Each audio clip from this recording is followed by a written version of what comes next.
With a servant's heart and a business person's head, Shantel Krebs has dedicated her life to improving the lives of those around her.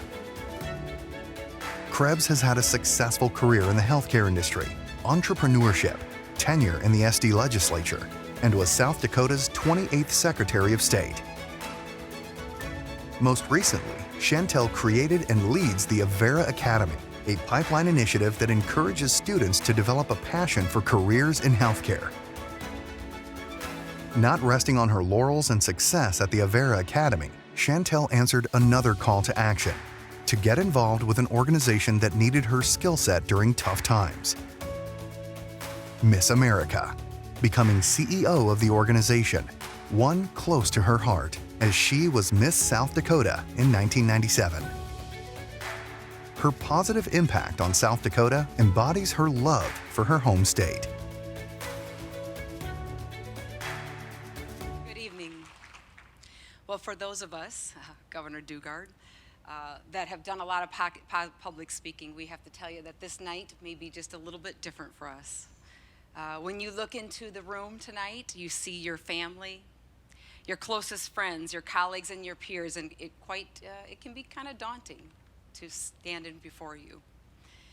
But on the flip side, this is that rare opportunity where you get to thank them and thank the friends and acknowledge those that have made you the person I am today. And so I'd like to begin with gratitude.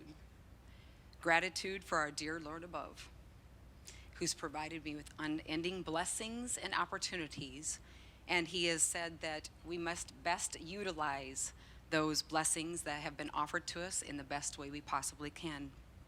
So thank you to my family and friends that have taught me faith, because that faith, they've stood by me through everything, and I'd like to thank them. So that's Mom and Dad, Sherald, Nancy, Katie, Randy, Ron, Bob, Serena.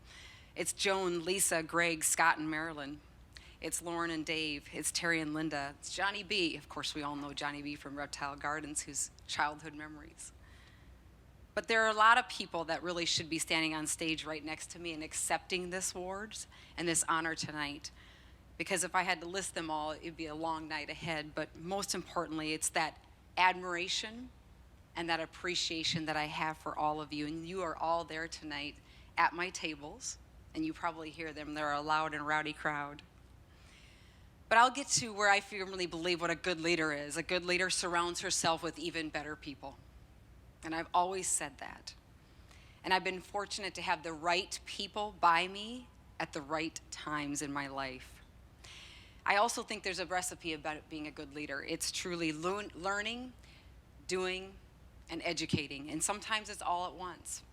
When I was a legislative page as a senior in high school, I stood and watched those leaders who are busy making our state great, and I was always hoping to sit where they were and make that difference myself.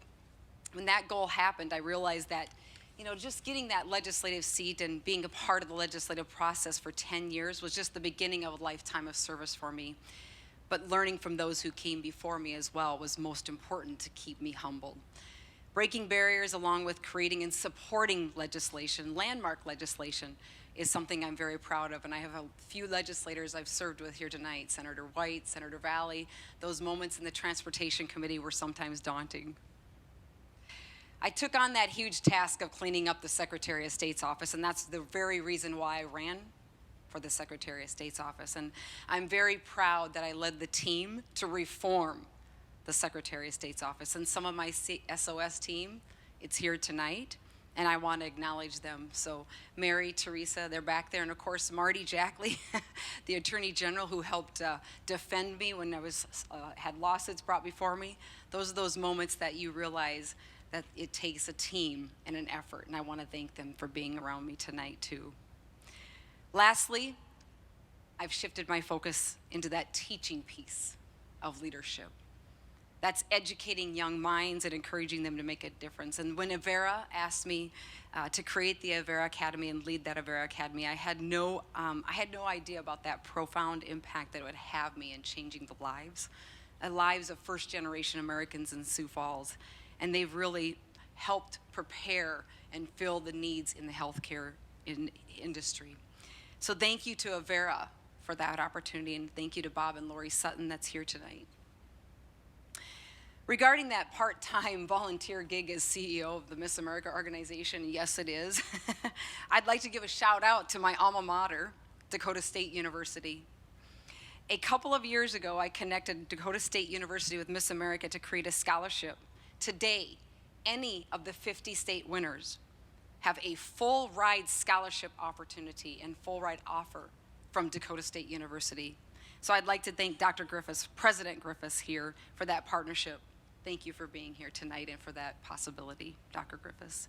To my Miss South Dakota family and friends that are surrounding the next table over, my sisters, my Miss South Dakota sisters are here tonight. All of you at that table have dedicated endless hours of volunteering to the organization, and we are very grateful. This organization awards over $5 million in scholarships a year, so thank you to Sally, Daryl, Ray, Christy, Kim, Ann, Hunter, Mitchell, Mark, my Miss South Dakota family. So lastly, one last shout out is to, of course, the gentleman that nominated me, my dear friend Mike Lucan, who I'd call at 4:30 in the morning on my way to appear for the legislature and discuss upcoming votes. I have no doubt that in the future, Mike Lucan should be standing here delivering and receiving this honor as well into the Hall of Fame. But the most important person in your life is the person that you marry as a partner. That partner in my life has been Mitch. Mitch is always ahead of me to protect me. Mitch has always been there beside me to cheer me on, and he's always been behind me to build me up. That's what it takes. As a leader, you need that other person in your life. So at my core, I really consider myself just a simple farm girl from Arlington. I've just utilized those best opportunities that have been given to me. But my philosophy has been very simple.